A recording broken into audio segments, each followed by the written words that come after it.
This is Mitchell. We're gonna be he's gonna be working the camera. Okay, so my name's Gabriel, and I'm gonna do a how-to on how to arc weld, or small weld, more commonly known as stick welding. It's a more common method of welding, and here's a video on what you're gonna need and how to do it. Okay, so some definitions you're gonna need to know: welding, joining of two pieces of metal by melting them and adding a filler metal. Small welding, which is shielded metal arc welding, which is what we'll be doing. The base metal is the metal you'll be welding on. Your electrode is the rod you use to melt onto the metal. The electrode holder is this thing. It's quite self-explanatory. It holds the electrode.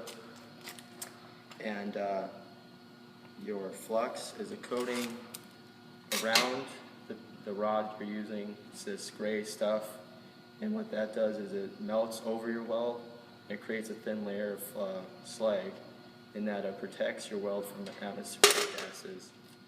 Here, the next word is arc, which is pretty much the electric connection between your electrode and your metal. Your arc length is how far away your electrode is from your metal. Yeah, the arc light is the light that comes off the arc that you've established with the metal. It's very bright, you do not want to look at it. Your stringer is just pretty much your weld that you lay on the piece of metal. Your welder is the machine you use to weld with, quite obviously.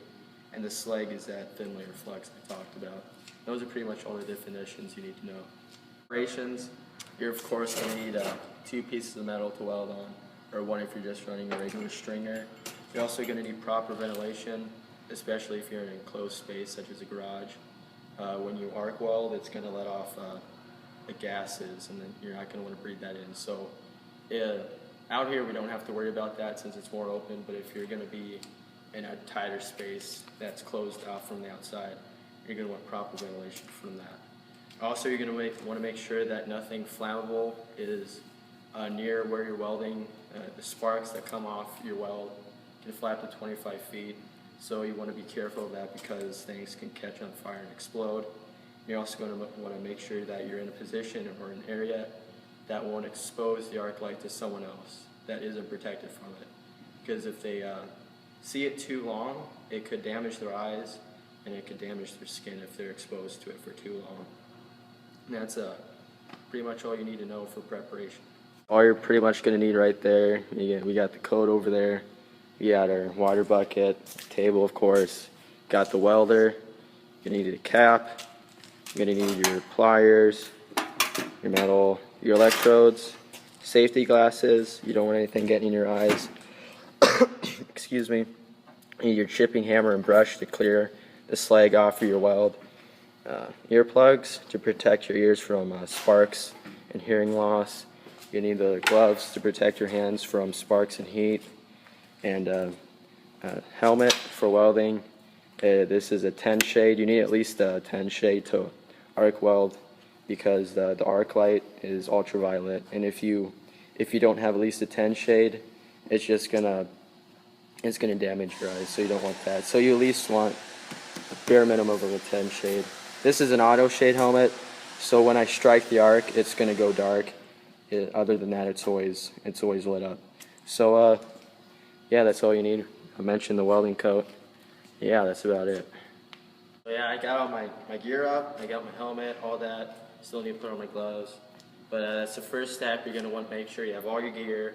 Make sure you're in a safe environment to weld on, have proper ventilation, all that.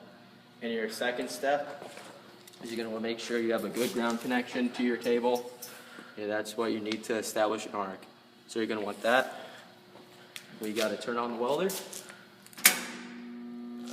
So here, other machines have settings such as AC, DC positive, DC negative. That's the polarity. And since this is an AC welder, we don't have to worry about that. But our amps are pretty much just our heat. We're going to be running 150. So that's all set and done. What else? We got our metal. We got our metal ready to weld on. You're gonna want to set it in a comfortable position. Get yourself comfortable because that's what this is mostly about. Because if you're not comfortable, your weld's gonna show it, and you're not gonna have a decent weld. After that, right here, I'm just gonna show you roughly what to do. You're gonna want to flip down your helmet, and you're gonna want to either tap it or you're gonna want to scratch it. Typically, when you're first starting, most beginners have problems with their electrodes sticking to the base metal, and so you're probably going to want to start with scratching it.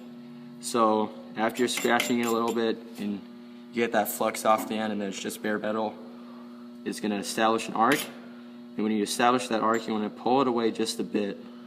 You want about 1/8 of an inch between the metal and your electrode, and you're going to want to have it tilted just a little bit to the way you're going to be pulling it. So since I'm going to be going this way, I'm going to have my electrode pointed that way, because you don't want it up like this, because that's just going to cut into your metal. It's going to push the weld down. You don't want that. You want it to melt into the metal, but you don't want it to be just shoved in there and it's going to cut into it. So you don't want that. So that's why I have the angle like this. And when you start welding, it's going to be relatively cold since you haven't heated it or up or anything. So you're just going to want to give it some time to build up so it's nice and even as you're welding. Just so you can just let it sit there, or you can just kind of weave it a bit so it's nice and uniform throughout the entirety of the weld. So when you're done letting it heat up and get even with the rest, you can just go at a nice even pace. Make sure you're going slow enough, because when you start, most beginners have problems going too fast.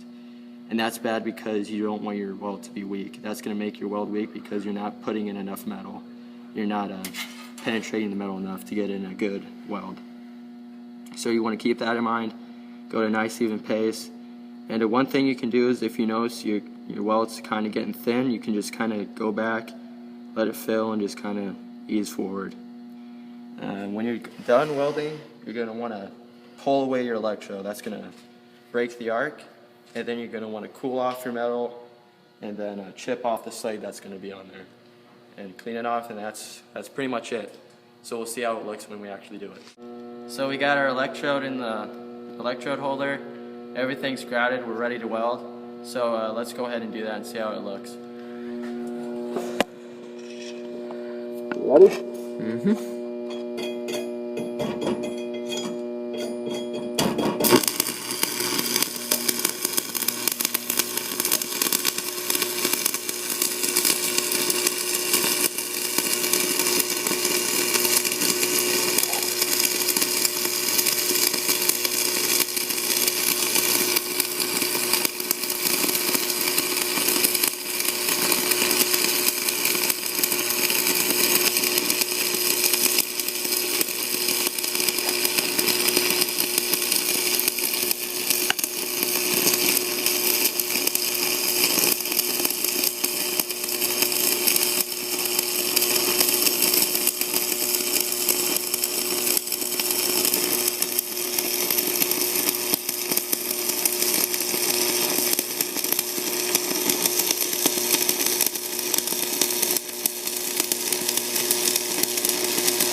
Okay, so I got my new electrode in the holder. I burned up my other one, and we're gonna do our pass, our next stringer on the other side. So we'll see how that turns out. You ready? Yeah. Oh, stop.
finished our weld.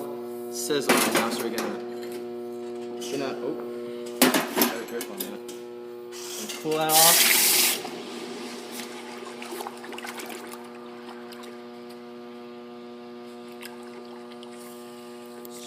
Steaming. Okay, finish that. Now, it's the final product.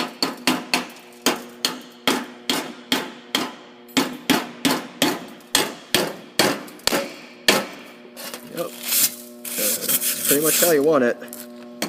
Nice and even throughout the entirety of the weld. Can you see that right there? Okay. Yep. We'll take this to the wire wheel and kind of polish it. But yeah, that's pretty much how you want it to look. I'm about to wire wheel this, clean that off so you can better see what it looks like, what it's supposed to look like.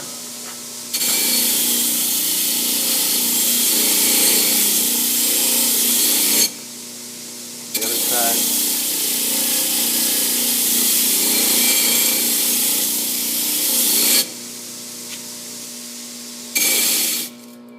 And yeah, so you can see there, it's probably a lot easier to see.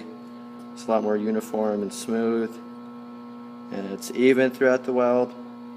So yeah, that's final product and pretty much how you want your weld to look like.